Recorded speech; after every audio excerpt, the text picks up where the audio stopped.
Hello dear friends, ഇന്ന് നമുക്ക് easy ആയിട്ടൊരു സ്നാക്ക് ഉണ്ടാക്കാം. അപ്പോൾ കുട്ടികൾക്കും മുതിർന്നവർക്കും ഒരുപോലെ ഇഷ്ടപ്പെട്ടൊരു സ്നാക്സാണിത്. ബ്രെഡ് ഉപയോഗിച്ചിട്ടാണ് നമ്മളിന്ന് ഈ സ്നാക്ക് ഉണ്ടാക്കാനായിട്ട് പോകുന്നത്. ഇത് ബ്രേക്ക്ഫാസ്റ്റ് ആയിട്ട് ഉപയോഗിക്കാം, ഈവനിങ് സ്നാക്കായിട്ട് ഉപയോഗിക്കാം. മുട്ടയും പാലും ഒന്നും കഴിക്കാത്ത കുട്ടികളാണെങ്കിൽ ഈ രീതിയിൽ ചെയ്തു കൊടുത്താൽ അവർക്ക് തീർച്ചയായിട്ടും ഇഷ്ടപ്പെടും. ഇതിനായിട്ട് വേണ്ട സാധനങ്ങൾ എന്തൊക്കെയാണെന്ന് നോക്കാം. ഇതിനായിട്ട് ഞാനിപ്പം 2 കഷ്ണം സാൻഡ്വിച്ച് ബ്രെഡാണ് എടുത്തിട്ടുള്ളത്. നിങ്ങളുടെ കയ്യിൽ സ്വീറ്റ് ബ്രെഡ് ആണുള്ളെങ്കിൽ അത് തന്നെ എടുത്തോളൂ, അതാകുമ്പോൾ കുറച്ചുകൂടി ടേസ്റ്റ് ആയിരിക്കും. 2 മിനിറ്റ് കൊണ്ട് ഈസി ആയിട്ട് ഉണ്ടാക്കാവുന്ന സ്നാക്കാണിത്. ഫസ്റ്റ് നമുക്ക് ഒരു ബാറ്റർ റെഡിയാക്കിയിട്ട് എടുക്കണം. ഇതിനായിട്ട് ഞാൻ ഈ ബൗളിൽ ഒരു ഏലക്ക ചതച്ചിട്ടിരിക്കുകയാണ്. ഇതിലേക്ക് നമുക്ക് ഒരു മുട്ട വേണം, ഒരു നുള്ളുപ്പ്, 1/4 ടീസ്പൂൺ മഞ്ഞൾപ്പൊടി, 1 ടീസ്പൂൺ ഷുഗറും 1/4 കപ്പ് പാലും എടുത്തിട്ടുണ്ട്. ഈ ഇൻഗ്രീഡിയൻസ് എല്ലാം കൂടെ ഒരുമിച്ച് നമുക്ക് ഈ ബൗളിലേക്ക് ഇട്ടിട്ട് എല്ലാം കൂടി നന്നായിട്ട് ബീറ്റ് ചെയ്തെടുക്കണം.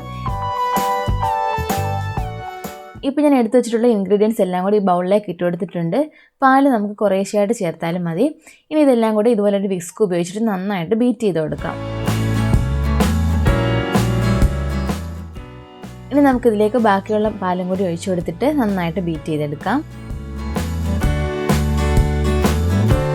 ഇപ്പോൾ നന്നായിട്ടൊന്ന് മിക്സായിട്ട് വന്നിട്ടുണ്ട്.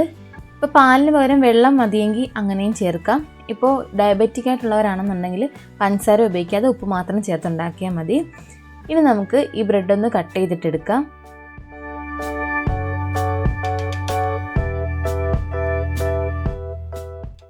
ബ്രെഡിനെ നമുക്ക് ഇഷ്ടമുള്ള ഷേപ്പിൽ കട്ട് ചെയ്തിട്ടെടുക്കാം. ഞാനിപ്പോൾ വലിയ ബ്രെഡ് ആയതുകൊണ്ടാണ് 4ആയിട്ട് കട്ട് ചെയ്തത്.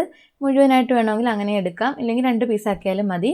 ഇനി ഈ ബാറ്ററിലേക്ക് നമുക്ക് ഈ ബ്രെഡ് നന്നായിട്ടൊന്ന് ഡിപ്പ് ചെയ്ത് എല്ലാ ഭാഗവും ഒരുപാട് ഒന്ന് നനച്ചെടുക്കണം. ഇതേ രീതിയിൽ നമുക്ക് എല്ലാ പീസിനെയും നന്നായിട്ട് നനച്ചെടുക്കാം.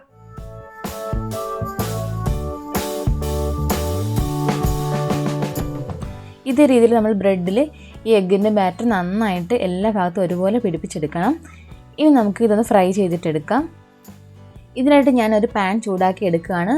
ഈ പാൻ നന്നായിട്ട് ചൂടായി കഴിയുമ്പോൾ ഇതിലേക്ക് നമുക്കൊരു 2 ടേബിൾ സ്പൂൺ വെളിച്ചെണ്ണ ഒഴിച്ചു കൊടുക്കാം. ഇപ്പോൾ വെളിച്ചെണ്ണ നന്നായിട്ടൊന്ന് ചൂടായി വന്നിട്ടുണ്ട്. ഇനി നമ്മൾ എടുത്തു വെച്ചിട്ടുള്ള ഓരോ ബ്രെഡ് പീസുകളെ ഈ ഒരു പാനിലേക്ക് വെച്ച് നന്നായിട്ടൊന്ന് മൊരിച്ചെടുക്കണം. ഇതേ രീതിയിൽ ഞാൻ എല്ലാ പീസുകളും വെച്ച് കൊടുക്കുകയാണ്.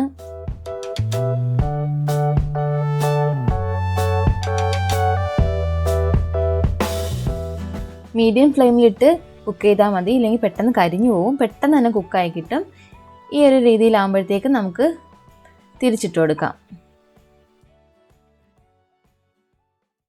ഈ പാനിൻ്റെ ഒരു സൈഡിലോട്ട് എണ്ണ കിടക്കുന്നതുകൊണ്ടാണ് ഞാൻ ഇങ്ങനെ ഒന്ന് പിടിച്ചു കൊടുക്കുന്നത്. പെട്ടെന്ന് തന്നെ കുക്കായി കിട്ടും. ഇപ്പോൾ 2 സൈഡും ഒരുപോലെ നന്നായിട്ടൊന്ന് മൊരിഞ്ഞ് വന്നിട്ടുണ്ട്. ഒരുപാട് ക്രിസ്പി ഒന്നും ആവണ്ട, ജസ്റ്റ് ഈ കളറൊന്ന് വന്നാൽ മതി. ഇനി നമുക്കിതൊരു പ്ലേറ്റിലോട്ട് മാറ്റി കൊടുക്കാം. ആ ഏലക്കായും മുട്ടയും എല്ലാം കൂടി ചേർന്ന് ആ വെളിച്ചെണ്ണയിൽ നന്നായിട്ടൊന്ന് കുക്കായി വരുമ്പോഴത്തേക്ക് നല്ലൊരു മണമാണ്. പെട്ടെന്ന് നമുക്കൊരു ഗസ്റ്റൊക്കെ വന്നാൽ പെട്ടെന്ന് ഉണ്ടാക്കാൻ പറ്റുന്ന ഒരു ഐറ്റമാണ്. കുട്ടികൾക്ക് തീർച്ചയായിട്ടും ഇഷ്ടപ്പെടും. നിങ്ങൾ തീർച്ചയായിട്ടും ട്രൈ ചെയ്ത് നോക്കണം. ഈസിയാണ്, പെട്ടെന്ന് 2 മിനിറ്റ് കൊണ്ട് ഉണ്ടാക്കാവുന്നതേ ഉള്ളൂ. കുട്ടികൾക്ക് പഞ്ചസാര ഇട്ട് ഉണ്ടാക്കി കൊടുക്കുമ്പോൾ ഡയബറ്റിക് ആയിട്ടുള്ളൊരു വീട്ടിലുണ്ടെങ്കിൽ അവർക്ക് കുറച്ച് ഉപ്പിട്ടിട്ട് ഉണ്ടാക്കി കൊടുത്താൽ മതി. എല്ലാവർക്കും തീർച്ചയായിട്ടും ഇഷ്ടപ്പെടും. നല്ല ടേസ്റ്റി ആയിട്ട് നല്ല സോഫ്റ്റ് ആയിട്ടുള്ളൊരു സ്നാക്കാണിത്. പെട്ടെന്നൊരു ബ്രേക്ക്ഫാസ്റ്റ് ആയിട്ടും കുട്ടികൾക്ക് ലഞ്ച് ബോക്സിലേക്കും അതുപോലെ ഗസ്റ്റ് വരുമ്പോഴും പെട്ടെന്ന് ഉണ്ടാക്കാവുന്ന ഒരു ഐറ്റമാണ്. ഇന്നത്തെ ഈ സ്നാക്ക് നിങ്ങൾക്ക് എല്ലാം ഇഷ്ടമായെങ്കിൽ എല്ലാവരും ലൈക്ക് ചെയ്യുക, ഷെയർ ചെയ്യുക, സബ്സ്ക്രൈബ് ചെയ്യുക.